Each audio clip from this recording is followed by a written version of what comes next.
My name is Ryan. If you're hearing this, you probably already know something's wrong. Let me just start with this. Tonight is not safe. Not for me, not for my wife, not for anyone with a front door and a family inside. I noticed it before anyone said a word. Today wasn't supposed to feel like a warning. It was supposed to be the first real day of summer for my kids, Taylor and Cody.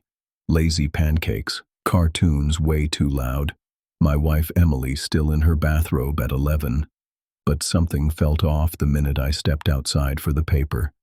The air had a taste, metallic and sour, that didn't belong. 2 houses down, the Robinsons were arguing in their driveway, and Mrs. Robinson was coughing. Not a polite throat clear, but the kind that sounds like it comes from somewhere deeper. I told myself to let it go, but I couldn't. I forced myself through my usual routine. Water the plants, check my fantasy baseball app, pour cereal for the kids, fight the urge to scroll the news. That's when I saw it.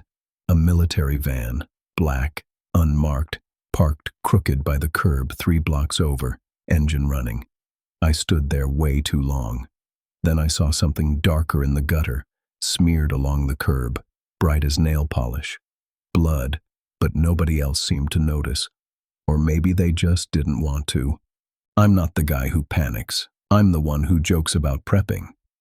Emily calls me the worrier, but she's laughing when she says it. Still, I kept checking the news every 10 minutes. First it was a flu. Then it was just allergies.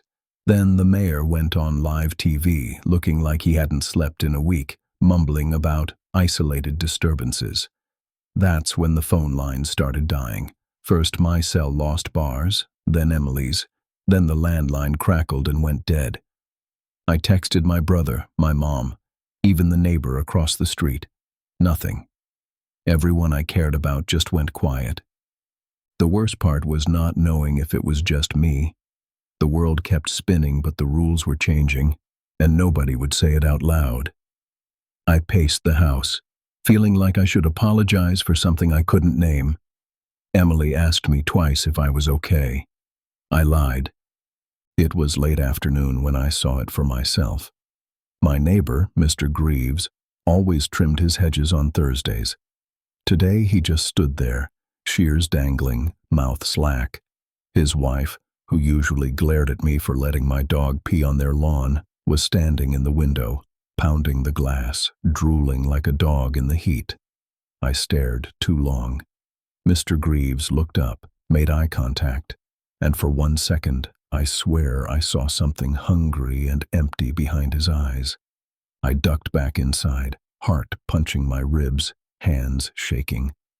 There are no words for how bad it feels to realize you might be the only one who gets it. I tried to convince Emily to let me board up the doors. She told me I was scaring the kids.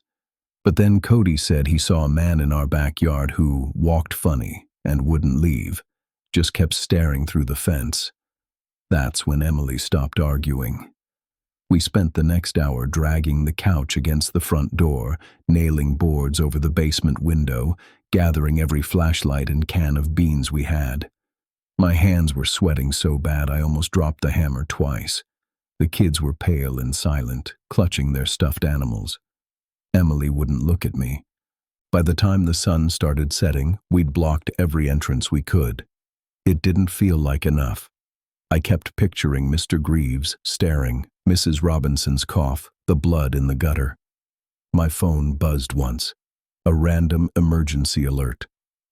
Zombie warning, your family is at risk tonight. At first, I thought it was a prank, some glitch. But my hands wouldn't stop shaking. We're locked in now. I don't know what's coming, but I can feel it pressing up against the windows, waiting. I keep telling myself it's not real, but I know I'm lying. It started with a sound nobody wanted to hear. At first, it was just a scrape against the back door, light, like a branch or a dog. I told myself it was nothing. Emily kept the kids upstairs, but every creak from the house made me flinch. When the power went out, everything changed. 1 second, we're holding on to the hope that this is all just some overblown rumor. The next, we're huddled in the living room, flashlights barely holding a charge, counting the minutes until daylight. That's when the screaming started outside. Real, honest-to-God, throat-shredding screams. Someone close, maybe the Peterson girl, maybe someone's mom. I couldn't tell. It was just pain and terror, and then, suddenly, silence. Emily wanted to look, but I pulled her away from the windows. I tried to keep my voice calm. I told her, "Stay away from the glass. If they see movement, they might try to break in." I barely finished speaking when something slammed against the garage. I ran to the side door and peered through the crack. A man, or what used to be a man, was clawing at the wood, his hands raw, his head jerking at impossible angles. He turned, and for a second, I recognized the face. It was Mr. Jensen, our neighbor, the same guy who always fixed his car in his driveway and brought us cookies at Christmas. He was snarling now, eyes cloudy, jaw broken and hanging crooked. He saw me. I stepped back, heart stuttering, feeling the world shrink to just our four walls. The noise brought more. Within minutes, figures started appearing at the edge of the yard, limbs twitching, jaws slack, skin the color of dirty dishwater. Some crawled, some shuffled, but they all moved with one purpose, toward us. Emily whispered, "What do we do?" And I had nothing to give her but the truth. We wait. We keep quiet. We don't let them see us. But it wasn't enough. Something crashed through the kitchen window, glass everywhere. The kids screamed. Emily grabbed Cody, I grabbed Taylor, and we ran for the basement. The smell hit first, blood and rot and something chemical. I slammed the door behind us and braced it with my shoulder. Something pounded on the other side, slow at first, then faster, as if it could smell us through the wood. I heard Emily sobbing, the kids crying, and all I could do was push back, praying the old hinges would hold. Time stopped meaning anything. I heard footsteps overhead, scraping and dragging, the whine of hinges, the wet, sick sounds that only come from something broken. I held my family close, whispering it was going to be okay, knowing I was lying. Then, as suddenly as it started, the noise faded. I risked a look through the basement window and saw the street, our street, full of shadows, some limping, some crawling, all of them moving in slow, searching circles. I realized this wasn't about being sick. This wasn't about infection. It was about something changing them, something rewriting the rules of life and death. I remembered Mr. Jensen's eyes, the emptiness, and I knew he was never coming back. That's when I heard a voice, not a moan, not a growl, but a voice, clear as day, calling my name from upstairs, my brother's voice. "Ryan, it's me. Let me in."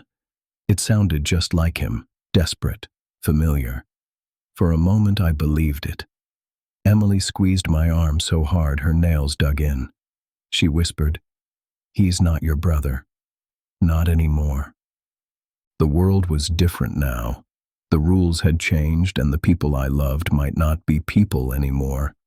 I pressed my ear to the door, tears in my eyes, listening to the voice that sounded like family, and I did nothing.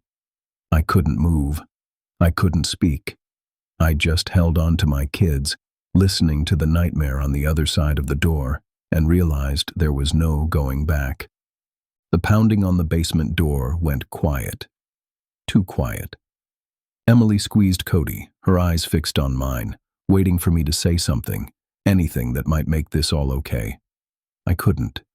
The air was thick, choking, and Taylor's little hand gripped my wrist so hard it hurt. All I could think was, "Don't let go." Not yet. Above us, the voice that sounded like my brother circled the house, calling my name, softer each time, like a song slipping out of tune. I held my breath, afraid to trust even hope. We sat there for what felt like hours. I heard shuffling, scraping, groans, some right above us, some out in the yard, some moving on. But the question I kept swallowing was simple and ugly. If my brother is gone, what will I do for the rest of my family? I made my choice. I would do anything. I would lie, kill, drag my family out by their hair if I had to. The rules were gone. The world outside had changed. And maybe I would have to change too. I left Emily in the corner with the kids, grabbed the old baseball bat from under the stairs, and pried open the basement window just enough to see if the way was clear. Smoke hung over the street. Somewhere, someone's house was burning. The house that used to feel like our safe place, our shelter, was just another target now. The world had burned down in one night, and it was still burning. A scream from upstairs, Emily's voice this time, pure panic. I spun around. The door was splintering. Something was coming through, something big. For a moment the bat felt like nothing. My heart hammered. Emily was yelling, "Don't leave us!" Taylor started crying. Cody grabbed my leg. I knew I couldn't save everyone, maybe not even myself. The basement door crashed inward. What used to be my brother spilled through, face twisted, mouth hanging open. His eyes locked on mine, and I felt everything in me break. I swung the bat with everything I had, heard the crack, saw him fall. Emily was screaming, the kids screaming, I was screaming. There was so much blood, I didn't even recognize my own voice.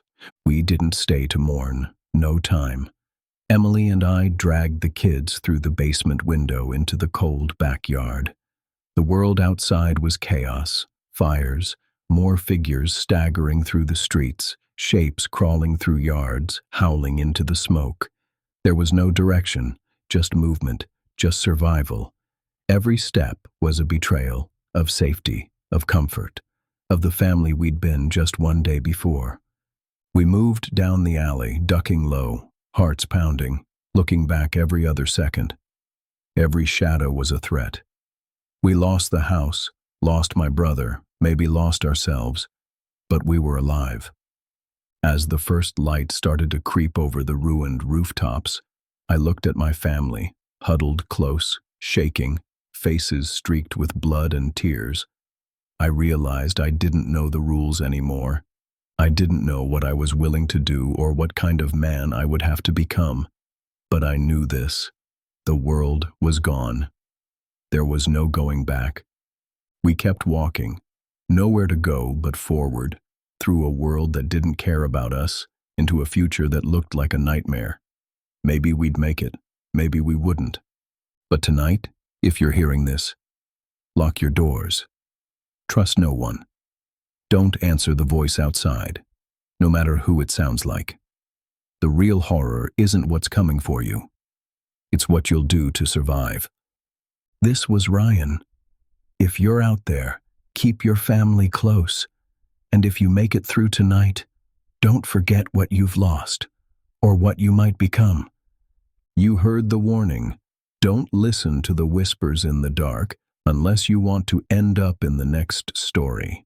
Subscribe to Dark Whispers if you dare.